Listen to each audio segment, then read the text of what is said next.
Uma boa tarde a todos. Que a paz do Mestre Jesus nos envolva. Que a gente possa, nesta tarde, refletir sobre as nossas mágoas. As mágoas que ainda temos lá na nossa família, lá no nosso dia a dia. Eu vou tomar a liberdade de, hoje, ler uma história na íntegra deste livro aqui, que é do Clube do Livro. A maioria deve ter recebido esse livro. Divaldo Franco Responde, volume 2, onde tem uma história muito interessante que vai nos levar a essa reflexão. O nome não é história, é uma verdade, né? Um acontecido. Mágoas em família. Então, a história conta de um dos homens mais importantes do século XX. Um homem que escreveu um livro sobre amor e sobrevivência. Ele estava certo dia, entrando no voo em Nova York, com tanto mau humor com a comissária de bordo. Então ela lhe sorriu gentilmente e lhe disse: "Cavalheiro, o senhor me permite dar-lhe um conselho?" "Pois não." "Por que o senhor não lê o livro do Dr. Jan Ornish, Amor e Sobrevivência? Ele pode lhe proporcionar muita alegria. O senhor irá sentir-se muito bem." Ele teve um choque, porque ele era o autor daquele livro. E era um dos livros mais vendidos, com alguns milhões de exemplares, somente nos Estados Unidos. Então, ele sentiu vergonha. Ele que receitava bom humor, vivia mal-humorado. Sentou-se, pegou o jornal e tentou esconder a cara, porque era famosíssimo. Foi considerado um dos 100 homens mais importantes do século XX na América, havendo recebido e aceito o convite honroso do presidente Bill Clinton para dormir na Casa Branca. E quase sempre ele estava de mau humor. Neste momento, ele teve coragem de se perguntar: por que eu estou de mau humor? E começou a analisar-se. E descobriu que guardava um certo ressentimento do pai. E essa era a razão básica do seu mau humor. A sua infância não fora tão feliz como ele gostaria. Nem a sua adolescência. Havia uma mágoa que resumava do seu inconsciente e que fazia sentir-se infeliz. Possuía independência econômica, era um dos 10 grandes cardiologistas americanos, um escritor famoso, um homem célebre e mal-humorado. Chegando ao Austin, ele telefonou ao pai e propôs: "Papai, gostaria de te visitar." "Muito bem," respondeu o pai friamente. "Então eu poderei estar aí no dia X." "Muito bem," novamente respondeu o pai. "Depois eu lhe aviso a hora da chegada e o número do voo." "Muito bem," disse o pai. E assim ele avisou o pai o dia da chegada. E chegou com a angústia de liberar-se do ressentimento. E pensava: meu pai é um homem frio. Mas quando chegou no aeroporto, o pai não estava lá. E ele logo pensou: vê? Ele não gosta mesmo de mim. Não veio. Pegou um táxi e dirigiu-se à casa. Quando chegou, a porta estava levemente fechada. Ele empurrou-a. O pai estava sentado lendo o jornal. Ele chegou, largou a mala e falou: "Papai, eu quero abraçá-lo." "Abrace? É você quem quer me abraçar." Ele ficou irado, mas abraçou. E nem aguentando mais, explodiu: "Eu vim aqui para fazer as pazes com você por Por causa de você, eu sou uma pessoa insatisfeita. Você tornou a minha vida uma frustração. Papai, você nunca me abraçou. Você nunca me beijou. Você nunca teve palavras de carinho para comigo. Hoje, eu sou uma das pessoas mais famosas da América. E você me trata com essa diferença? Eu sou seu filho. Afinal, eu mereço. Eu honro o seu nome. O pai, calmamente, dobrou o jornal e lhe perguntou: já disse tudo? Já sim. Já lhe disse que lhe tenho muita mágoa. E eu tinha que lhe dizer isso. Pois não, meu filho. Muito obrigado. Abra ali aquela mala, por favor. Ele abriu a mala e havia muitos recortes de jornal. E o pai, então, elucidou. Pegue alguns, leia-os. Eram as notas que a imprensa local publicava sobre ele. E ele ficou emocionado. Pois é, meu filho. Tudo que a imprensa fala sobre você, eu recorto e guardo. E digo com orgulho para todo mundo: esse é o meu filho. Você veio aqui dizer que eu nunca o abracei? É verdade. Nunca tive tempo, meu filho. Sua mãe, quando morreu, deixou você criança. Para lhe dar dignidade, eu me desdobrei no campo. Olha as minhas mãos calosas.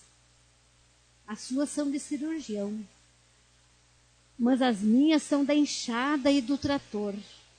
Eu o coloquei numa das melhores universidades da América, uma das mais caras do mundo. E com o meu suor, sem nunca me queixar, eu paguei todas as mensalidades, até você tornar-se um dos melhores alunos e um dos grandes cirurgiões. Nunca me queixei das noites, sem dormir, que eu passei junto do seu leito. Com você febril, porque aqui no centro-oeste, na lavoura, nunca tivemos médicos. Eu só lhe podia dar chás e pedir a Deus que o meu filho não morresse. Eu também nunca lhe disse que não me casei para não lhe dar uma pessoa que talvez não o tratasse como você merecia.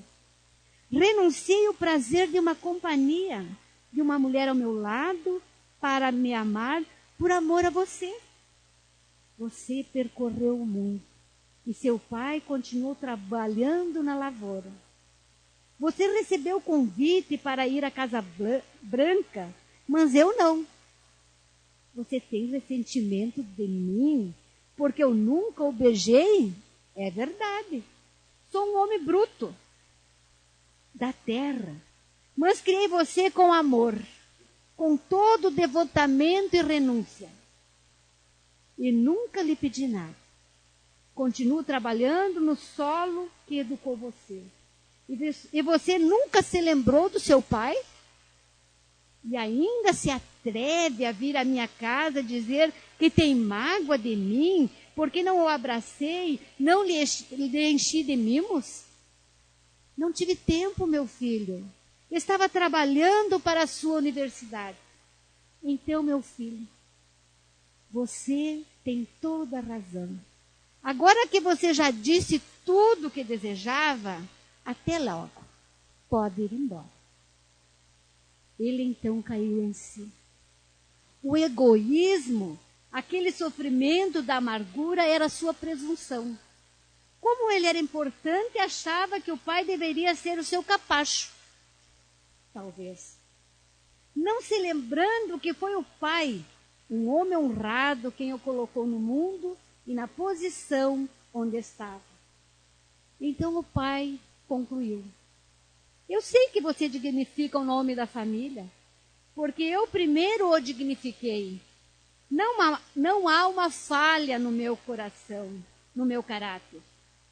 É aqui na nossa cidade modesta, nós somos honrados e queridos. Comovido, ele olhou o pai e o abraçou, solicitando: perdoa-me, papai. Choraram juntos. Então, pela primeira vez, o pai acariciou-lhe a cabeça.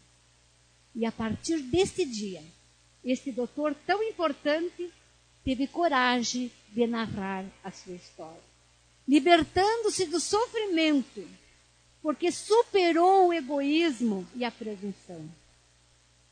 Vejam que história. Quem sabe quantos de nós não nos colocamos nesta história? Quem sabe quantos de nós não temos guardado no nosso íntimo o pensamento do que nosso pai, nossa mãe, nossos familiares não demonstraram aquilo tudo que fizeram por nós. Mágoas, ressentimentos, que guardamos muitas vezes, desta encarnação ou de outras. E hoje, aqui juntos, muitas vezes nos vem aquela lembrança de ressentimento guardado. Lá no Evangelho segundo o Espiritismo, no capítulo 14, em item 8, nos diz que os verdadeiros laços de família não são os laços de sangue, mas sim os laços de simpatia e afinidades de pensamentos que unem os espíritos antes e depois da encarnação. Há duas espécies de famílias: as famílias por laços espirituais e as famílias por laços corporais. As famílias por laços espirituais possuem um relacionamento duradouro e se fortalecem e continuarão se relacionando aqui na Terra ou em outros mundos. E as famílias por laços corporais são frágeis, como a própria matéria, e termina com o tempo, muitas vezes aqui mesmo, nesta vida. E o lar é o excepcional lugar para reajustes do passado. Um grande laboratório para se praticar o perdão.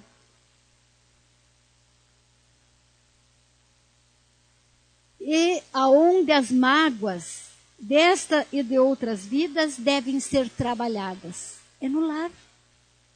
É nesse laboratório que nós aprendemos, que nós pedimos para estarmos junto com aquelas pessoas. Porque cada um traz dentro de si a sua bagagem. Nós viemos de outras famílias. Cada um vem com os seus sentimentos, com os seus ressentimentos. E se não soubermos trabalhar neste laboratório, começam as guerras, começam os desentendimentos. Joana de Ângeles nos diz: o lar quase sempre se apresenta como um campo de batalha, no qual espíritos litigantes, adversários de ontem, reencontram-se para transformações emocionais que se fazem necessárias. Estamos juntos pela necessidade que temos da transformação. As mágoas surgem por desprezo, por inveja, por atitudes de omissão, atitudes de opressão, por traições, por intrigas, por indelicadezas, pelas palavras que muitas vezes humilham e que ferem. É compreensível o surgimento de uma certa frustração e mesmo de desagrado diante de confrontos e de agressões, dando lugar às mágoas, que são uma certa aflição de caráter transitório, não, porém, a instalação de ressentimento. Começa pela mágoa. Mas o orgulho vai nos induzir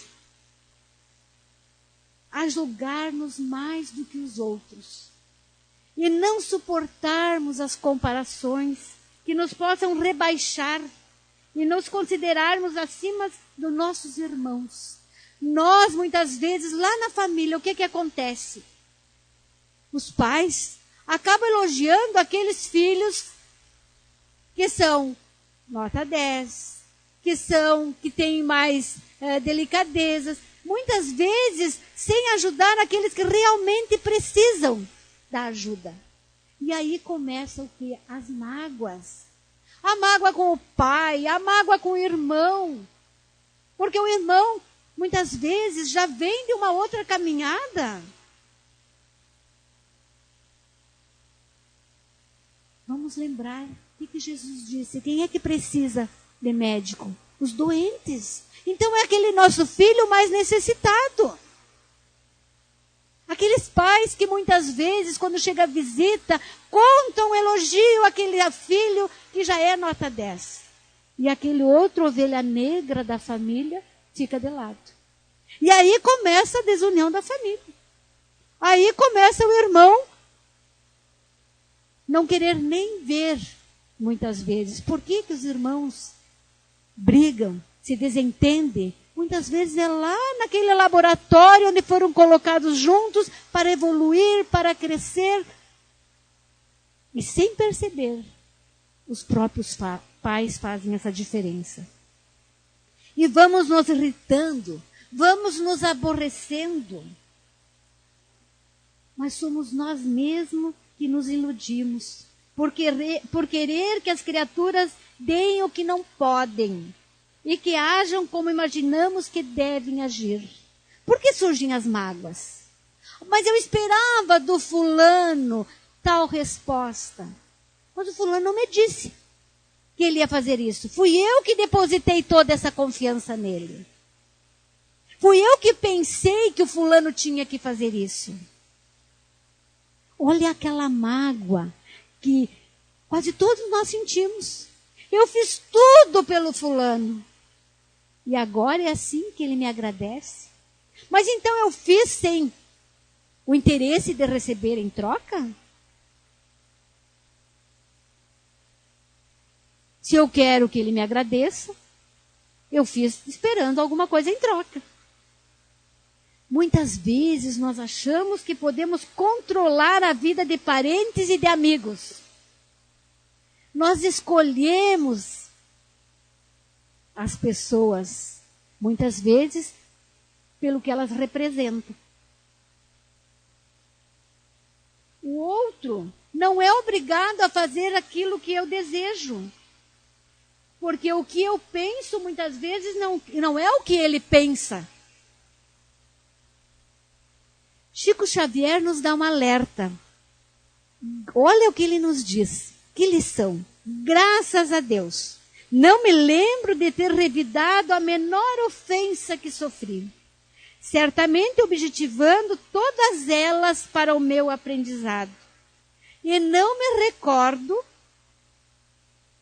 de que tenha conscientemente magoado a quem quer que fosse. Se a gente conseguisse, só essa primeira parte, né? Tentar aprender com aquela ofensa que sofremos. Tentar aprender. Por que nos dói tanto quando alguém nos diz alguma coisa? Porque nós conhecemos a verdade. Nós somos muito bonzinhos enquanto alguém não nos diz uma verdade. Então, quando alguém nos diz, nós nos magoamos. E eu só me magoo se realmente aquilo é verdade.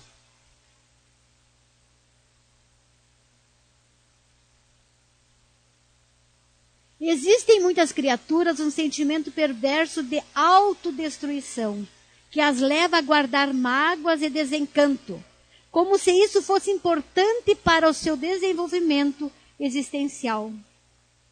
É uma certa conduta masoquista. A pessoa tem necessidade, tem satisfação em sofrer.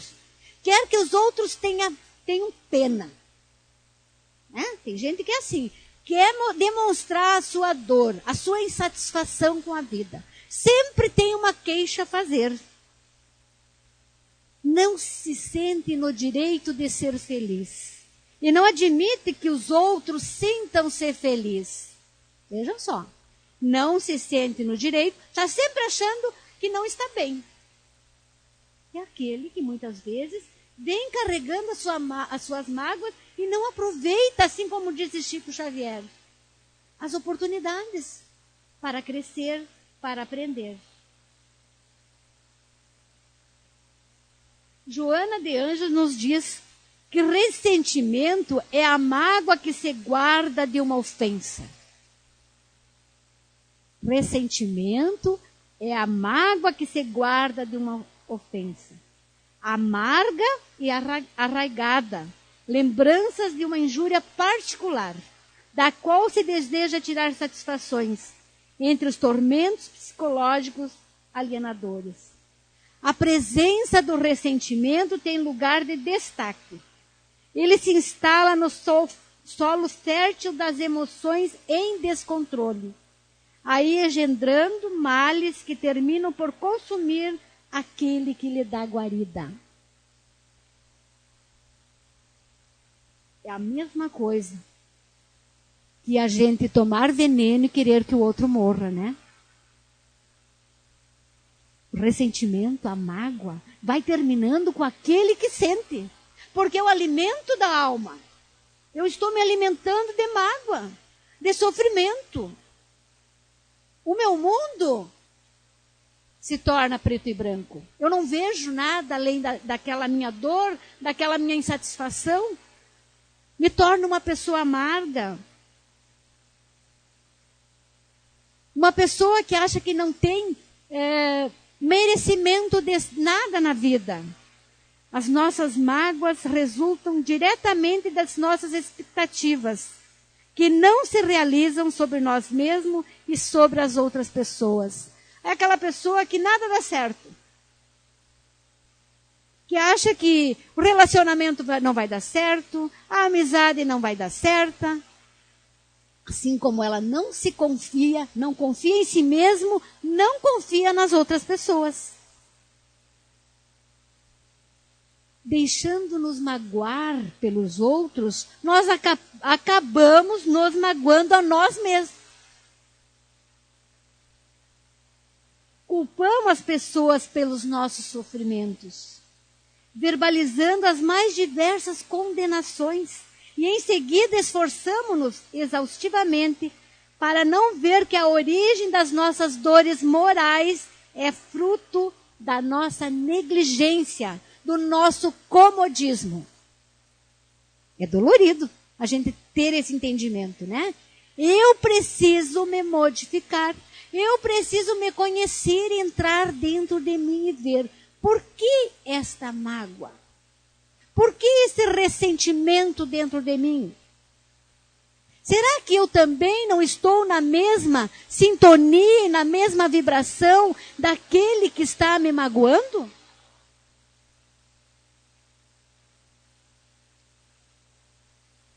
Devemos aprender que somos quem somos. E como agimos convivendo com os defeitos e qualidades dos outros. Então eu tenho que me entender. Para viver com os meus defeitos, com as minhas dificuldades, para poder conviver com os outros. Se eu não conhecer as minhas dificuldades, se eu não conhecer os meus defeitos, eu vou o quê? Me espelhar nos outros. Enxergar aquilo que eu tenho dentro de mim no outro. E não me trabalho. E vou me tornar um infeliz. E é justamente nos conflitos de relacionamento que nós retiramos as grandes lições para identificar as origens das nossas aflições. A importância daqueles conflitos no relacionamento que nós aprendemos e crescemos. Nós não podemos exigir que as pessoas sejam igual todo mundo como eu quero que seja. A gente não cresceria. Eu fiquei magoado porque o outro não me disse aquilo que eu gostaria. Ele vai dizer aquilo que ele sente. Ele vai fazer aquilo que é dele. Não aquilo que eu quero. Vamos nos perguntar. Por que estou me deixando magoar tanto? Olha a pergunta do doutor aquele, né? Por que eu sinto tanta mágoa no meu coração? A mágoa vai tomando grandes proporções quando a gente dá muita atenção a ela. Portanto, a escolha é sua. Você decide a maneira como quer se sentir. As pessoas só fazem com a gente aquilo que permitimos. Você escolhe os pensamentos e os sentimentos. Ah, mas o fulano fez isso comigo. Eu permiti. Nós demos muito valor para as pequenas mágoas.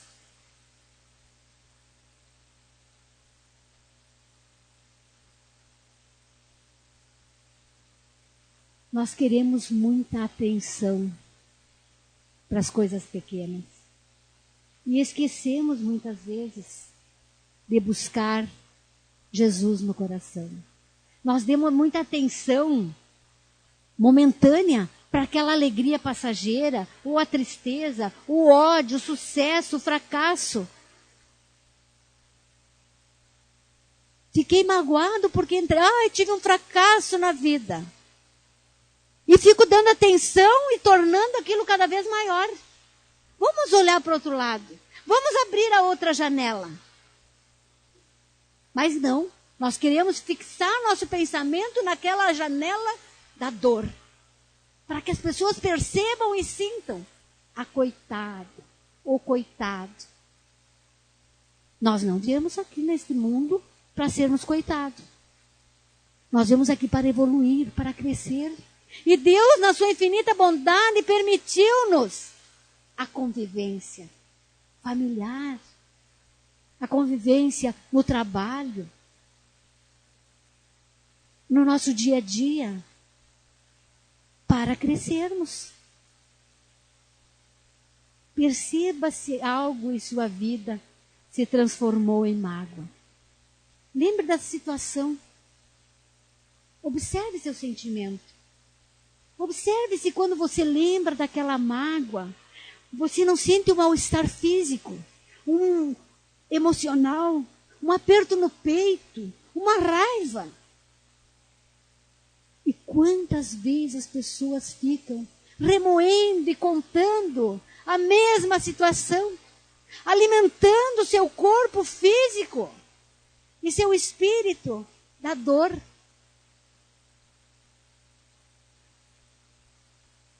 Vamos evitar de lembrar da mágoa.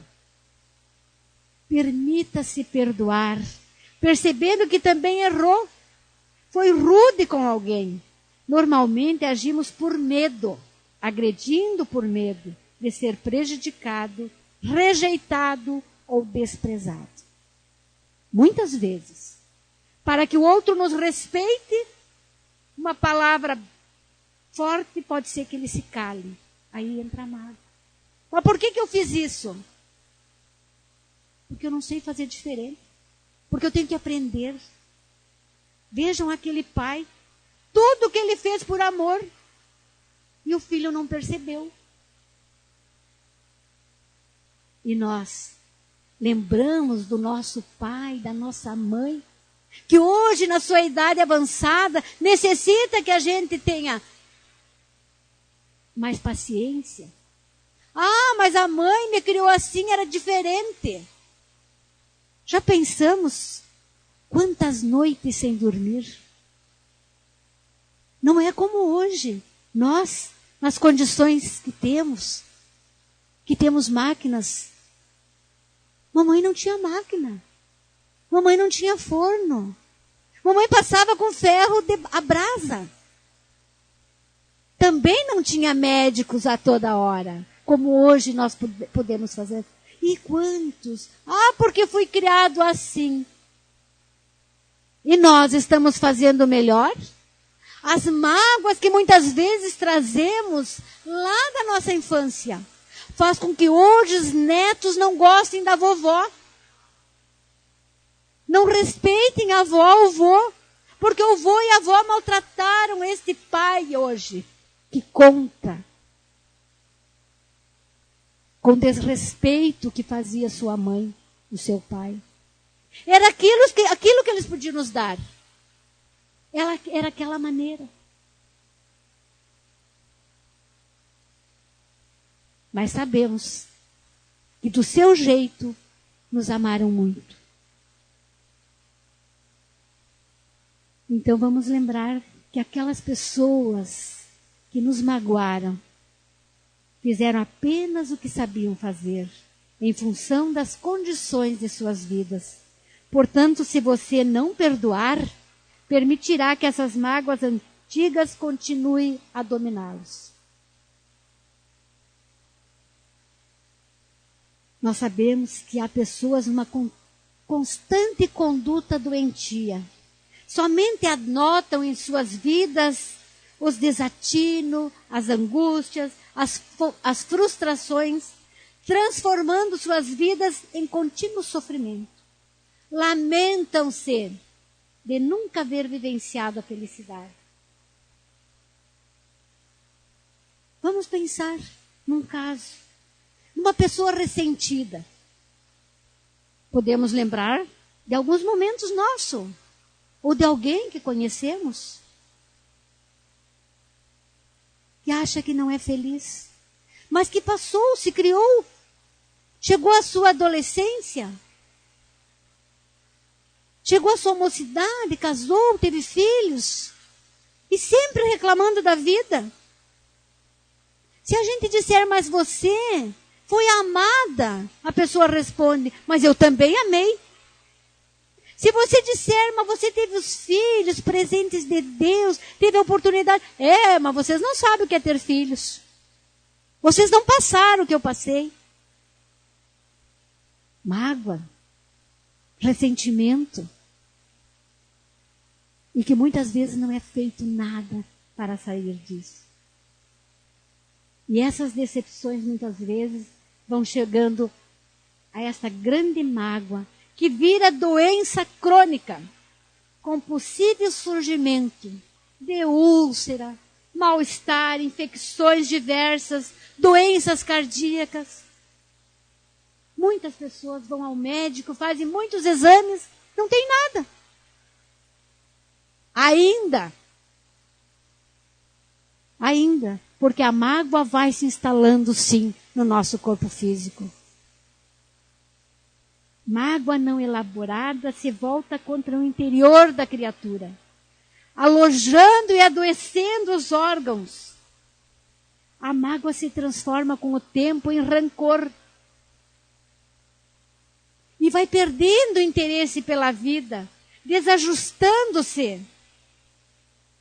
Isaías Claro, lá no livro Viva Mais, Vença e Previna a Depressão, que também é um livro que veio no Clube do Livro, muito interessante a leitura, ele nos fala que muitas vezes nos sentimos mais irados do que feridos, por uma decepção ou pelos atos de outrem. Em lugar de admitir uma mágoa, ficamos remoendo, ponderando sobre o acontecido e a ira cresce. Às vezes é uma coisa pequena, mas nós vamos alimentando. E isto, nos diz Isaías, nos leva a querer a vingança. Seja quem causou a mágoa original ou alguém que esteja próximo. E isso acontece muito. Ficou magoado com o patrão, não pode dizer nada para o patrão, chega em casa, quem leva? A esposa, o filho. A primeira pessoa que se apresentar. A pessoa que julgarmos ser mais fraca do que nós. Isso é a vingança.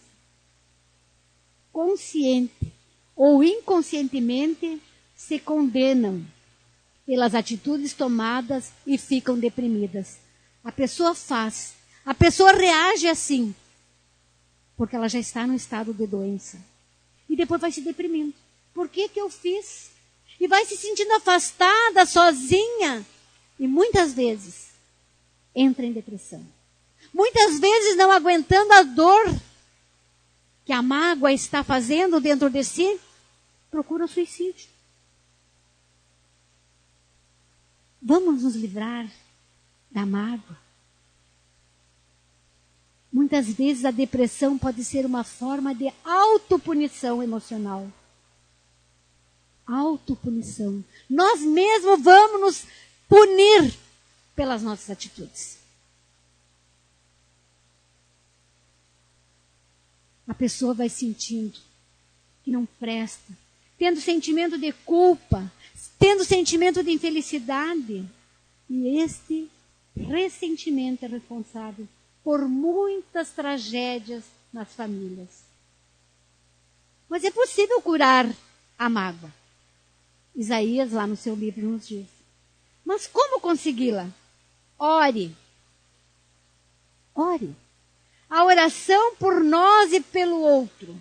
Aquele que acreditamos ter agido mal em relação a nós. É recurso precioso. Ore por aquele que te magoou. Ame. Quando a criatura se permite o amor ao próximo, tanto quanto a si, não fere. E não se fere. Ame. Ore, ame. Seja humilde. Empenhe-se na conquista da humildade. Quem se magoa costuma cercar-se de argumentos muito bem urdidos, parecendo justificar a quem tem o direito de não perdoar, de não esquecer, firmando-se no orgulho. Seja humilde. É o orgulho que nos leva a não perdoar. Ore, ame, seja humilde. Perdoe. O perdão produz benefícios para a alma e para o corpo de quem o concede. Veja só. O perdão produz benefícios para a alma e para o corpo de quem o concede. Nós, às vezes, nos orgulhamos de perdoar o outro. Aí eu perdoei ele. Se tivesse perdoado, nem estava contando, né? Eu perdoei ele. Quem foi o maior beneficiado? Eu, que tirei o lixo de dentro de mim. Se ele não me perdoar, o problema é dele. Lá no Evangelho segundo o Espiritismo, Allan Kardec recorda que na prática do perdão, como em geral, não há somente um efeito moral, há também um efeito material. Tanto para o espírito como para o corpo. E por fim, a cirurgia da alma. Em obediência à consciência, buscar na vontade suprimir as mágoas e ressentimento, através da autêntica cirurgia moral. Cirurgia moral. Porque muitas vezes tiramos a parte, fizemos a cirurgia do corpo físico, mas volta a doença. A doença volta. Porque não curamos, não fizemos a verdadeira cirurgia que é a da alma.